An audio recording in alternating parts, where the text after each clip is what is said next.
Shalom semuanya, senang kembali dalam program Deep Talk with Pasih. Kita akan melanjutkan tadarusan Alkitab kita pada episode kali ini. Dan seperti biasa, kita satu dalam hati sebelum kita memulai. Bapak, kami mengucap syukur buat segalanya. Dan kami mau mulai tadarusan Alkitab kami pada hari ini, pada episode kali ini. Bicara kepada kami, jangan satupun kami yang kau lalui. Kami semua siap diberkati. Haleluya. Kalau siapkan Alkitab kita masing-masing ya. Kita akan membahas Yeskiel hari ini.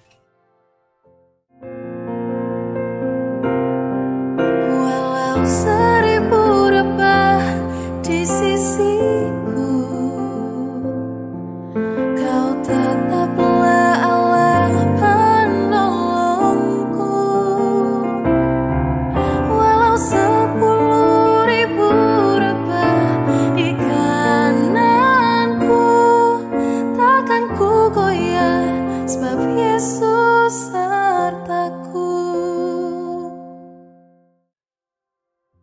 Ya, Yeskiel pasal yang ke-14 ya, kita akan membacanya pada kesempatan ini. Perikopnya diberi judul Hukuman terhadap penyembah berhala-berhala, ayat 1. Sesudah itu datanglah kepadaku beberapa orang dari tua-tua Israel dan duduk di hadapanku. Maka datanglah firman Tuhan kepadaku, hai anak manusia, orang-orang ini menjunjung berhala-berhala mereka dalam hatinya dan menempatkan di hadapan mereka batu sandungan yang menjatuhkan mereka ke dalam kesalahan. Apakah aku mau mereka meminta petunjuk daripadaku? Oleh sebab itu berbicaralah kepada mereka dan katakanlah, beginilah firman Tuhan Allah. Tiap orang dari kaum Israel yang menjunjung berhala-berhalanya dalam hatinya dan menempatkan di hadapannya batu sandungan yang menjatuhkannya ke dalam kesalahan, lalu datang menemui Nabi, aku, Tuhan, sendiri akan menjawab dia, oleh karena berhala-berhala yang banyak itu, supaya aku memikat hati kaum Israel, yang seluruhnya sudah menyimpang daripadaku dengan mengikuti segala berhala-berhala mereka. Oleh karena itu katakanlah kepada kaum Israel, beginilah firman Tuhan Allah, bertobatlah dan berpalinglah dari berhala-berhalamu, dan palingkanlah mukamu dari segala perbuatanmu yang keji. Karena setiap orang, baik dari kaum Israel maupun dari orang-orang asing yang tinggal di tengah-tengah Israel, yang menyimpang daripadaku dan menjunjung berhala-berhalanya dalam hatinya, dan menempatkannya di hadapannya batu sandungan, yang menjatuhkannya ke dalam kesalahan, lalu datang menemui Nabi untuk meminta petunjuk daripadaku baginya. Aku, Tuhan sendiri akan menjawab dia. Aku sendiri akan menentang orang itu dan aku akan membuat dia menjadi lambang dan kiasan dan melenyapkannya dari tengah-tengah umatku. Dan kamu akan mengetahui bahwa akulah Tuhan. Jikalau Nabi itu membiarkan dirinya tergoda dengan menyatakan suatu ucapan, aku, Tuhan, yang menggoda Nabi itu, maka aku akan mengacungkan tanganku melawan dia dan memunahkannya dari tengah-tengah umatku Israel. Mereka akan menanggung kesalahannya sendiri, baik yang meminta petunjuk maupun Nabi, supaya kaum Israel jangan lagi sesat daripadaku, dan jangan lagi menajiskan dirinya dengan segala pelanggaran mereka. Dengan demikian mereka akan menjadi umatku, dan aku akan menjadi Allah mereka. Demikianlah firman Tuhan Allah. Haleluya. Ini firman yang keras sekali ya. Jadi kalau kita membaca tadi, dalam konteksnya ya, mungkin Yeskiel saat itu sudah mulai diterima ya sebagai nabi. Tadinya dia imam, terus Tuhan pakai menjadi nabi. Dengan dia terus memperkatakan firman Tuhan. Kan Tuhan berkata dalam pasal-pasal pertama, sampaikanlah kepada Israel, baik didengar maupun tidak didengar. Ya. Mau mereka melakukan apa tidak melakukan, lakukan aja. Sebab Israel sudah menjadi bangsa yang memberontak. Ya. Jadi Yeskiel rupanya terus-menerus mengatakan ini secara konsisten. Sehingga akhirnya, ya sedikit banyak orang Israel ada yang sudah menganggapnya sebagai nabi. Dengan latar seperti itu, banyak tua-tua Israel datang menghadap Yeskiel, Alkitab tadi katakan. Ya, tapi Tuhan berkata kepada Yeskiel, bernubuat kepada Yeskiel seperti gimana? Ya, seperti tadi yang kita baca. Ya, bahwa mereka ini, ya tua-tua Israel ini datang kepada nabinya Tuhan, tapi mereka sebenarnya punya berhala-berhala. Ya, mereka menanggung kesalahan mereka. Jadi aku yang akan berperkara langsung kepada mereka. Dalam artian Tuhan sendiri akan bicara langsung kepada mereka dan Tuhan mau menghajar mereka. Ya. Terus kalau di ayat-ayat yang kita baca tadi, kalau ada nabi yang berusaha mengucapkan kata-kata, ya, mengucapkan ucapan-ucapan di dalam pikiran dan hatinya diekspresikan lewat kata-kata verbal kepada tua-tua itu, tapi bukan dari Tuhan, maka Tuhan berkata, aku akan mengacungkan tanganku melawan nabi itu, ya, dan memunahkannya dari tengah-tengah umatku Israel. Jadi Tuhan tegas, ya, saudara, kepada orang-orang yang berperilaku mendua hati, ya, berperilaku munafik, gitu ya. Ya, jangan dipikir Tuhan tidak tahu. Tua-tua Israel datang kepada Yeskiel, kan tentu Yeskiel tidak bisa menelanjangi mereka. Yeskiel tidak bisa tahu apa yang mereka perbuat sehari-hari. Ya. Tapi kalau kita baca tadi, Tuhan yang bicara kepada Yeskiel, dan bagi Tuhan tidak ada yang mustahil. Jadi Tuhan sendiri yang akan menjawab, ya. Karena tadi Tuhan tidak ingin orang-orang yang punya pengaruh itu terus hidup dalam dosa mereka, ya. Sehingga Tuhan yang berkata, Tuhan sendiri akan menjawab dia oleh karena berhala-berhala yang banyak itu. Jadi Tuhan berperkara bukan karena semata mereka datang kepada Tuhan, tapi karena Tuhan melihat mereka punya banyak berhala-berhala itu. Mereka mengikuti berhala-berhala mereka sehingga menyimpang daripada Tuhan, dan akhirnya mereka melakukan hal yang jahat. Jadi kalau kita belajar soal ini, bisa saja, ya, kita berdoa kepada Tuhan bukan karena Tuhan mau menjawab doa kita secara presisi seperti yang kita bayangkan, tapi dia menjawab kita karena ada sesuatu di balik itu semuanya yang tidak kita pikirkan. Kan tua-tua datang kepada Yeskiel tentu dengan harapan agar apa yang ada di otak mereka, di hati mereka, itu didengar Yeskiel, dan Yeskiel melepaskan berkat buat mereka. Kan kurang lebih begitu. Tapi ketika mereka datang kepada Yeskiel, tentu dalam hal ini datang kepada Tuhan. Tuhan menjawab mereka bukan karena Tuhan melihat hati mereka yang mau datang kepada Tuhan. Tuhan justru mau menjawab mereka. Tuhan mau melakukan sesuatu kepada mereka justru karena dosa-dosa mereka yang telanjang di mata Tuhan. Jadi memang datang kepada Tuhan tuh ya bahaya, tanda kutip, ya. Tidak seperti bayangan orang di luar sana yang kalau kita datang kepada Tuhan minta A, maka Tuhan pasti akan jawab A seperti yang kita mau. Atau kalau misalnya A tidak, ya B lah. B sama A kan masih dekat. Tapi Tuhan bisa menjawab Z loh. Bisa menjawab Q loh, ya. Bisa menjawab K loh, yang jauh sekali dari A yang kita mohonkan. Itu semata karena di mata Tuhan kita ini telanjang. Makanya sikap yang benar dalam menghadap Tuhan, ya kita harus jujur, kita harus hidup benar, sehingga apa yang kita mintakan kepada Tuhan, meskipun tidak dijawab oleh Tuhan seperti yang kita minta, Tuhan menjawabnya yang lain sekalipun gak masalah, karena kita tahu bahwa hidup kita sudah benar. Jadi mau menjawab dalam angle apapun, ya kita tuh udah siap aja, yang kita terima berkat bukan hukuman. Nah, penatua Israel tuh gak begitu. Penatua Israel tuh berpikir dia mau meminta berkat dari Tuhan, tapi dia belum membereskan hidupnya. Dia masih menyembah berhala-berhala, dia masih menyimpan berhala-berhala.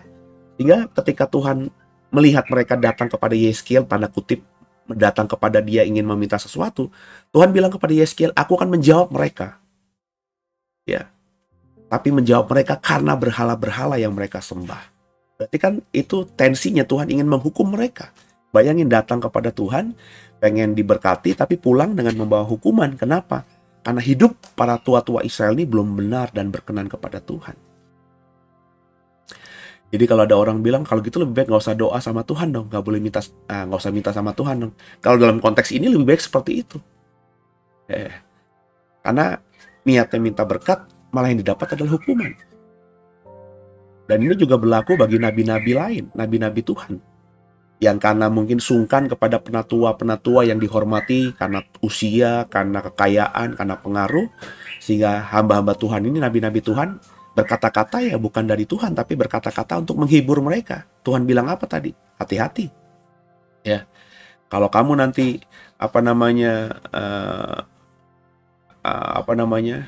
tergoda untuk mengatakan sesuatu yang bukan dari Tuhan. Ini Tuhan ngomong kepada nabi-nabinya Tuhan, ya.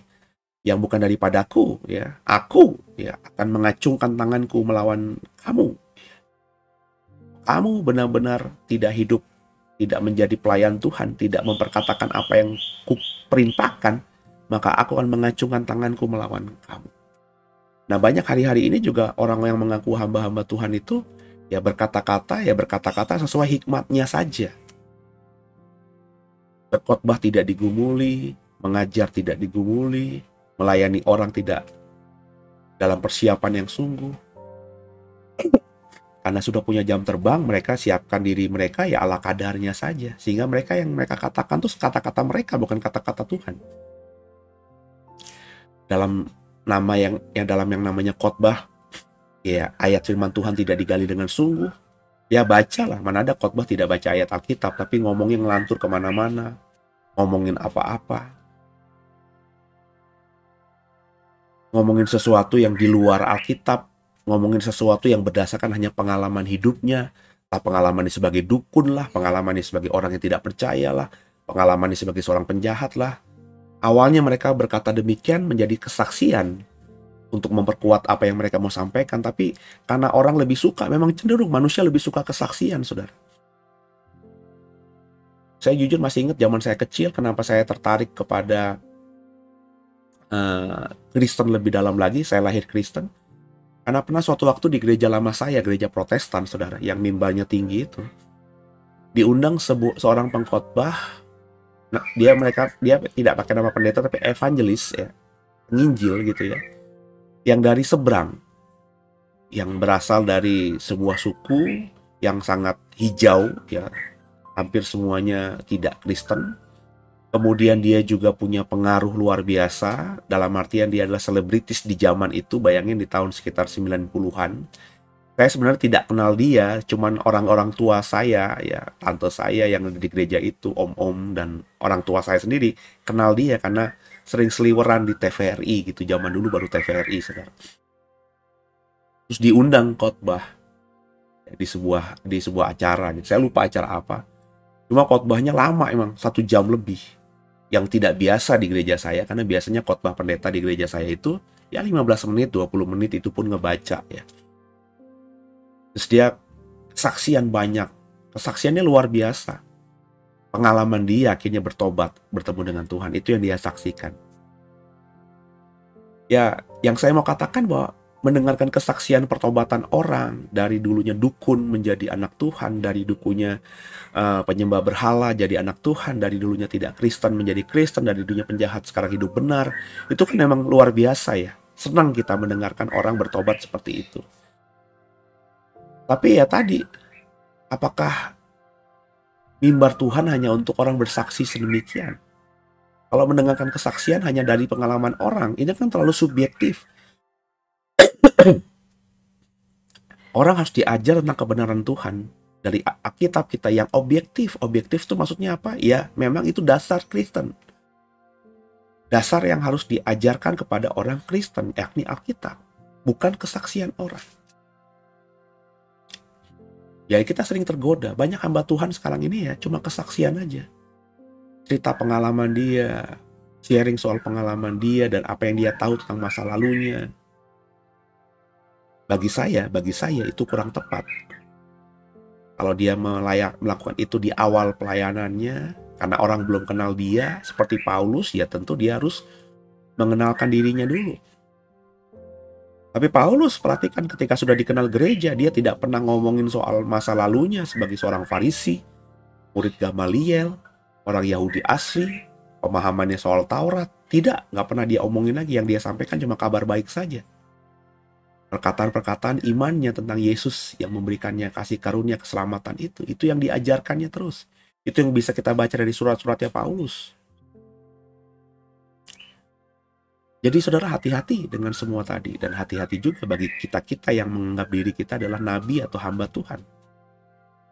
Jadi baik tua-tua Israel, baik nabinya Tuhan sekalipun, kalau mereka datang kepada Tuhan, mengajarkan umat Tuhan, bukan dari Tuhan, ya, maka mereka akan dihukum Tuhan. Penatua Israel, orang-orang yang punya pengaruh di dalam kehidupan orang Israel hari ini, orang-orang yang punya pengaruh dalam gereja, ketika mereka berdoa kepada Tuhan meminta A, tapi hidup mereka belum benar, mereka akan dijawab Tuhan bukan karena permintaannya, tapi karena hidup mereka yang belum benar, mereka akan dihukum Tuhan. Karena berani-beraninya lo datang kepada gue, kurang lebih begitu ya. Meminta sesuatu padahal hidup lo belum benar. Satu sisi ketika lo meminta sesuatu kepadaku, mungkin kata Tuhan begitu ya. Kau berkata, demi Tuhan aku percaya, tapi di luar itu kau berbuat jahat, melakukan perbuatan-perbuatan yang melukai hatiku. Maka Tuhan akan jawab orang seperti ini dengan hukuman. Karena Tuhan tahu mereka hidupnya masih belum lurus. Sedangkan kalau ada orang mengaku hamba Tuhan, ya, yang tergoda untuk membela orang-orang seperti ini yang punya pengaruh, yang punya uang, yang punya kuasa, itu kalau kita baca Yeskiel akan dihajar sama Tuhan. Aku sendiri yang akan mengacungkan tanganku terhadapnya. Banyak kan hari ini pendeta-pendeta yang punya nama itu tergoda, mungkin karena dibayar kah, saya nggak tahu juga. Membela orang yang jelas-jelas salah perbuatannya.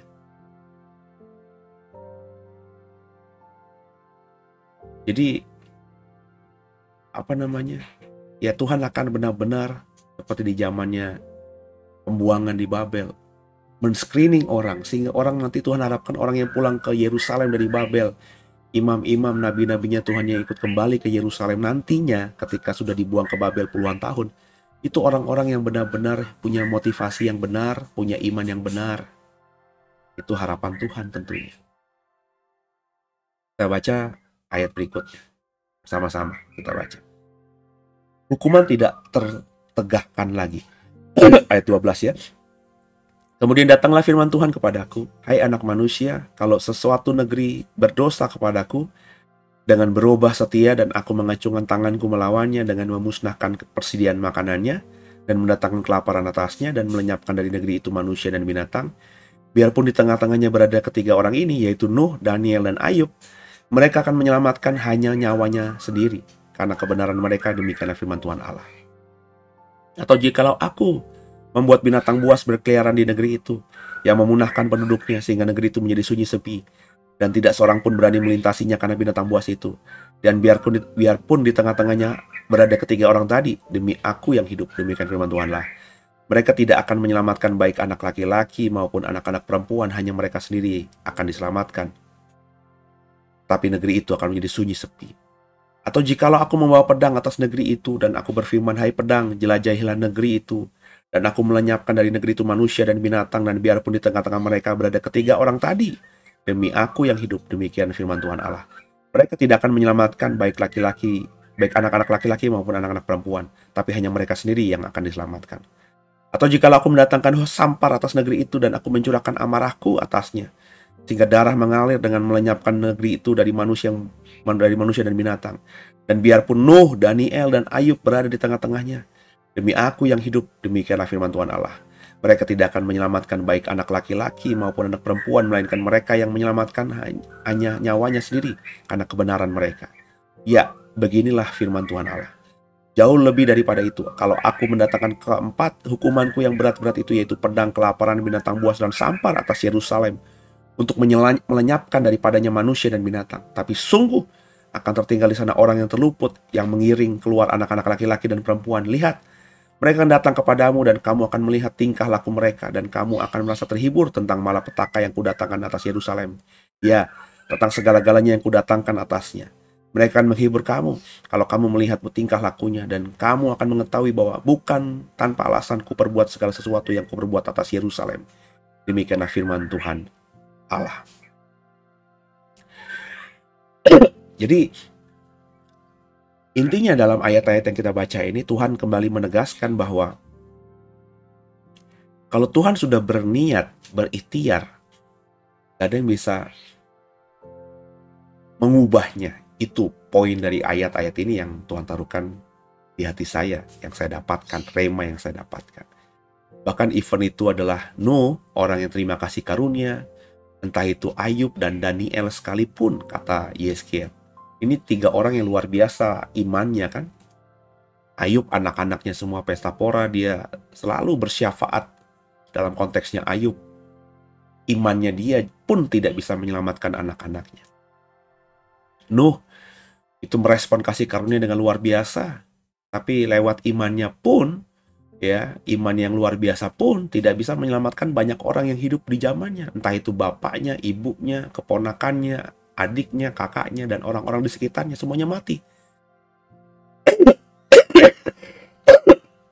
Maafkan saya, hanya istri dan 3 anak dan 3 menantunya saja.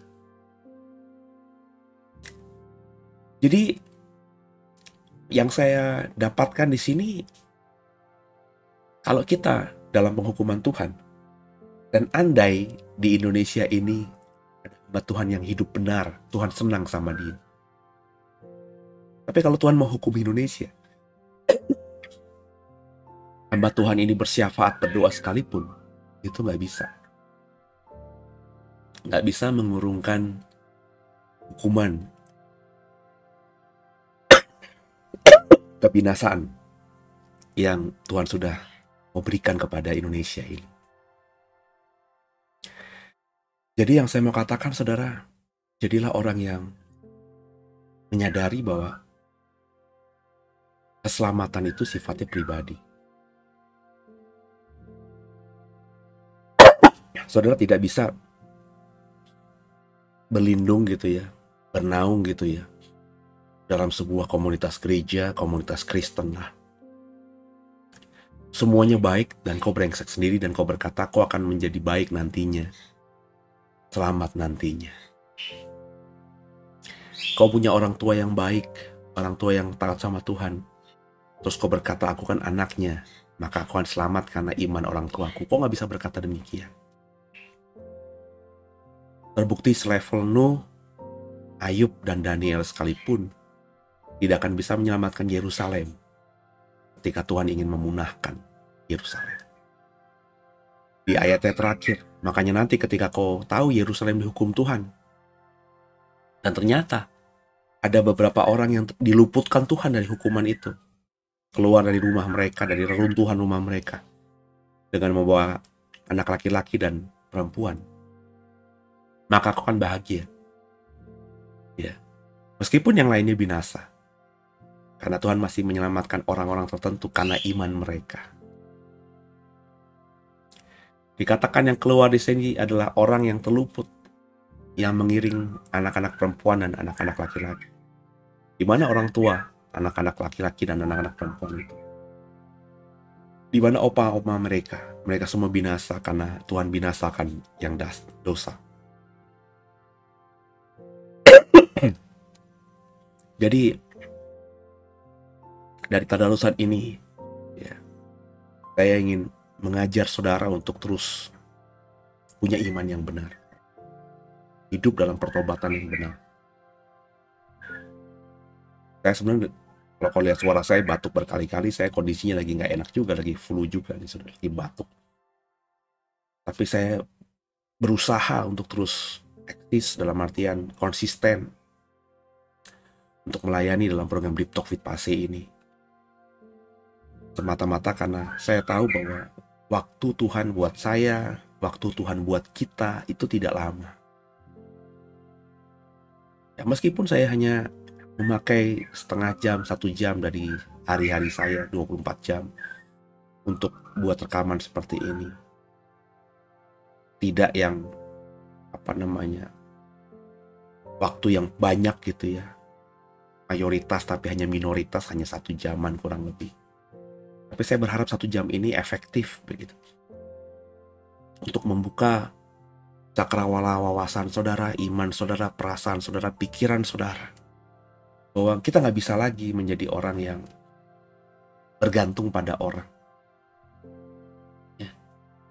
Dalam konteks Ayub terlihat sekali bahwa anak-anak Ayub, meskipun Ayub setiap pagi sesuai dengan jumlah anaknya memotong binatang kurban dan memohon salah, pengampunan dosa, mengaku salah dan mengakui pengampunan, berharap pengampunan dosa atas anak-anaknya yang diperbuat mereka yang sengaja tidak sengaja, karena lifestyle mereka yang pesta pora setiap hari, itu pun tidak menyelamatkan anak-anaknya. Ya, Ayub diselamatkan, tapi tidak anak-anaknya. Ini kan gambaran saudara bahwa kita tidak bisa bergantung pada doa orang. Karena seringkali orang berbuat dosa tenang, kenapa? Karena dia sudah didoakan orang lain. Nggak bisa gitu. Kalau kau levelnya masih anak-anak, ya bisalah bergantung pada iman orang yang lebih dewasa daripada dia. Karena anak-anak ya meskipun punya iman yang luar biasa kata Tuhan Yesus, tapi iman mereka belum bisa mereka pahami, mereka hanya beriman buta gitu. Yesus Tuhan, tapi ketika ditanya, iya kenapa Yesus Tuhan? Mereka belum bisa menjelaskannya dengan kata-kata yang indah, dengan narasi yang baik gitu. Nah, saudara yang sudah dewasa, miris kalau kelakuan masih kayak anak-anak. Berharap bergantung pada iman pendetamu, iman gembalamu, iman gerejamu. Dan kau berharap kalau satu gereja, satu perahu ini akan diselamatkan Tuhan, maka kau akan terselamatkan juga. Nggak bisa seperti itu.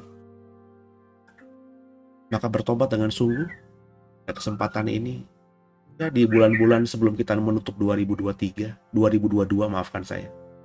Kita akan masuk tahun 2023 yang kata orang diprediksi gelap sekalipun, kita paling tidak masuk dengan kebenarannya Tuhan. Jadi andai kata Tuhan menghukum dunia di 2023 nanti, kita diselamatkan. Bukan karena kita selamat dibantu sama orang, itu nggak akan terjadi. Kita selamat karena memang diri kita sudah menyiapkan diri untuk hidup benar mulai hari ini. Nangkap ya saudara ya? Kok nggak bisa lagi bergantung pada orang? Keselamatan sifatnya pribadi. Dan cobalah belajar mulai hari ini menjadi orang-orang yang hidup sungguh dalam pertobatan. Berusaha hidup sungguh mengerjakan kebenaran firman Tuhan. Meskipun susah. Kalau gagal, nggak apa-apa. Bertobat, lakukan lagi. Tapi jangan sengaja digagalkan. Ya, kita tuh by proses, sedang dalam proses. Saya pun sedang dalam proses. Mematikan daging itu dalam proses. Yang penting kita berniat, saudara. Ada usaha, ada effort. Kalau emang gagal, ya memang kita ini sudah terbelenggu dengan dosa kan. Meskipun dosa sudah dipatahkan karena Yesus sudah menanggung segala kutuk dosa di atas kayu salib, tapi kita ini sudah, daging kita ini sudah cenderung berbuat dosa gitu. Makanya ada berkat 1 Yohanes 1 ayat 9 di situ.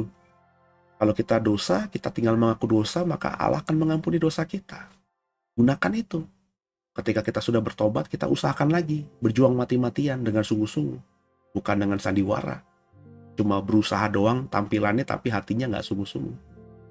Maka Tuhan akan tolong nanti. Ada waktunya Tuhan kita selesai dengan masalah ini, dan akan diberi kesempatan untuk menyelesaikan masalah yang lainnya. Hingga akhirnya kalau semua masalah-masalah kita yang sering membelenggu kita dalam dosa itu selesai, langkah kita sudah berjalan dalam langkah yang benar, jalan yang benar, jalan yang lurus itu. Tuhan Yesus Kristus sudah menjadi batu penjuru kita. Maka kerjakan hari ini. Jangan seperti orang-orang yang ada di Yerusalem, yang ada di pembuangan di zaman Yeskiel ini, yang berpikir bahwa mereka bisa selamat karena 1-2 orang. Dengan ayat-ayat di awal tadi, tua-tua datang kepada Yeskiel. Tentu datang setelah sadar bahwa Yeskiel ini nabinya Tuhan. Mereka berpikir mereka bisa selamat gitu. Mereka tuh pemimpin, mereka punya orang yang mereka bisa pengaruhi. Tapi ternyata Tuhan bilang, ngapain mereka datang kepadamu, kepadaku lewat dirimu? Mereka datang berdoa meminta sesuatu kepadaku lewat dirimu, tapi mereka masih menyembunyikan berhala-berhala mereka. Maka Tuhan hukum mereka. Jangan sampai hal tersebut terjadi atas kita. Haleluya. Naikkan syukurku buat hari yang kau beri, tak habis-habisnya kasih dan rahmat-Mu.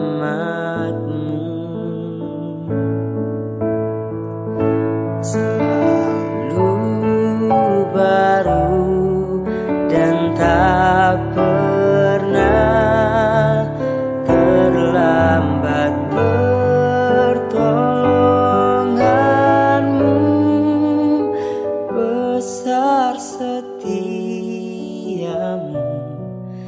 di sepanjang hidupku. Semoga tadarusan kita jadi berkat buat semuanya. Kita tutup dalam doa. Makasih Tuhan Yesus buat segala-galanya. Kami bersyukur kami bisa melewati tadarusan Alkitab kami, belajar lagi satu hal lebih dalam lagi tentang iman kami. Bahwa keselamatan itu bersifat pribadi.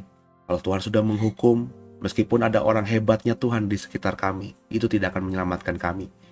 Maka kami harus punya iman yang benar sendiri. Mampukan kami Roh Kudus agar bisa menjadi pelaku firman. Ampuni salah dosa kami. Yesus Kristus adalah Tuhan Juru Selamat kami yang hidup. Dan ke dalam tangan-Mu lah kami serahkan tubuh jiwa roh kami. Haleluya. Saudara, sampai jumpa di episode berikutnya. Terus bawa dalam doa. Dan kalau tidak keberatan dan sudah diberkati lewat episode kali ini, bisa di-subscribe channel ini, di-like, dan di-share link ini kepada yang lainnya, supaya semakin banyak orang yang mengenal kebenaran. Setelah saya tutup nanti di dalam iklan berikutnya, ada seminar tentang membaca Alkitab dengan hidup. Saudara bisa scan barcode-nya, saudara bisa hubungi nomor telepon yang ada, supaya saudara bisa ikut seminar ini, dan kita bisa belajar bagaimana membaca Alkitab agar membaca Alkitab itu lebih asik, lebih hidup gitu ya, dengan imajinasi yang baik gitu ya. Saya akan mengajar saudara di Sabtu 2 minggu mendatang gitu ya. Dan sampai jumpa di episode berikutnya. God bless you.